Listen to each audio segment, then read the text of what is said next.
Un voyage dans le temps, près de 2 siècles en arrière, une époque où la Grande Armée marchait sur l'Europe, avec à sa tête un Corse d'Ajaccio devenu empereur en 1804. Le souvenir de Napoléon Bonaparte et de ses fortunes militaires, c'est ici qu'il est célébré avec ferveur, passion et rigueur historique. Dans cette petite chapelle à Rochefort, d'innombrables costumes, armes et autres souvenirs de l'Empire.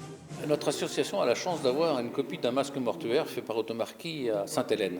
On est assez peu à en avoir et on a cette chance de pouvoir l'avoir près de nous en vitrine tel qu'il a été pris à l'époque.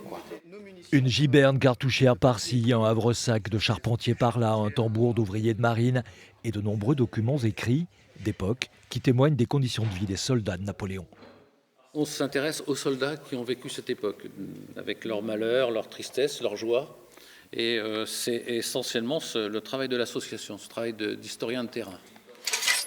Le corps des artilleurs ou celui des ouvriers de la marine, vous les avez peut-être déjà aperçus au détour de commémoration sur l'île d'Aix, Fouras ou Brouage.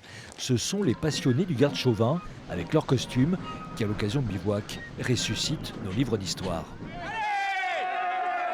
On fait ce que faisaient ces personnes-là en 1815, en 1810, pendant les guerres d'Espagne.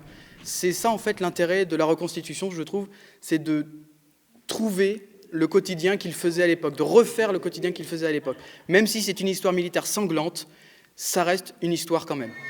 Une histoire que tentent de réanimer depuis 35 ans ces passionnés du Premier Empire, qui s'achève le 15 juillet 1815, le jour où Napoléon appareille de l'île d'Aix pour quitter à jamais la terre de France.